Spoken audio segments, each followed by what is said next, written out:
tous, ravi de vous retrouver sur canalturf.com et plus précisément dans cette émission Direct Course. Nous allons évoquer le programme de ce samedi 31 octobre avec un quintet plus qui aura pour cadre l'hippodrome de Maison Lafitte. Il s'agira du Prix du Ray, 1200 mètres en ligne droite, une affaire de spécialistes. D'ailleurs, bon nombre des compétiteurs au départ de ce handicap ont l'habitude de se confronter. À commencer par mon favori, numéro 9, Royal Prize, qui est confirmé à ce niveau. Il a prouvé qu'il fallait compter avec lui en pareille société. Il a terminé 5e du Prix des Honnêtes disputé le 6 octobre sur ce même parcours rectiligne, et ce en terrain lourd. Il retrouve certains de ses rivaux du jour.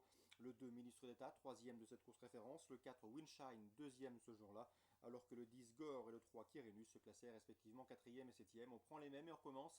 Et à mon avis, le 9, Royal Prize, peut prendre sa revanche sur les derniers cités. Entre Jean-Terre-Calrel, numéro 6, Cérès, qui collectionne les bons résultats depuis plusieurs semaines et qui sera de surcroît confié à Christophe Soumillon.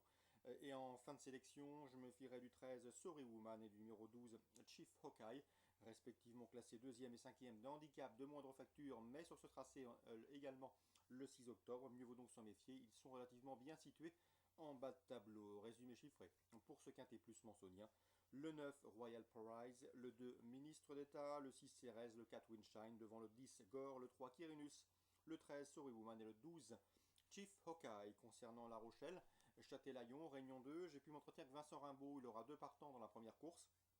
Sa préférence va au 103 Berger de 16, un cheval qui est peut-être un petit peu compliqué dans les premiers mètres de course, mais s'il négocie bien les 500 premiers mètres, il a les moyens de faire l'arrivée dans ce lot.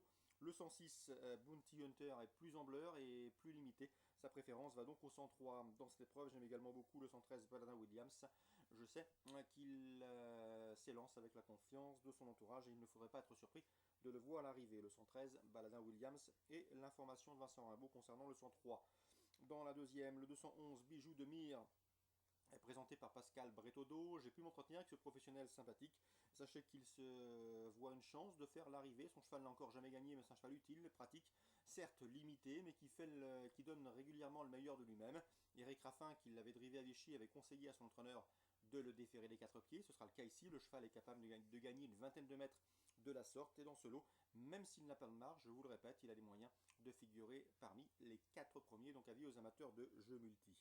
Je suis également confiant entre 304 Cheesecake, qui vaut mieux que ne l'indiquent ses derniers classements bruts. D'ailleurs, il avait bien fini courant septembre à Vincennes dans un lot de bonne facture. C'est un cheval qui, à mon avis, vaut une course comme celle-ci. Il est en phase ascendante. Mieux vaut donc le racheter, le 304 Cheesecake. Pour les couplets, on lui associera le 309 Crack Money, qui a maintenant 2 courses dans les jambes, 2 courses de rentrée honorables, puisque 2 places de 3e enregistrées à Vincennes. Attention également aux 2 protégés de Stéphane Prioul, le 305 KL de Cadel de KO et le 307 Curly Light, 2 compétiteurs réguliers. Dans la suivante, j'aime beaucoup le 411 Hot Deposit, qui m'a bien plu à l'occasion de sa performance enregistrée au Croisé-la-Roche. C'était fin septembre, où le cheval, pour ses débuts sous la selle, ce jour-là a bien fini. C'était une bonne performance à mon avis. Ce cheval qui nous arrive de Scandinavie a les moyens de briller les premières places dans un lot comme celui-là. Et dans la 9e, le 911, 1 Louséen, mérite une mention des plus favorables.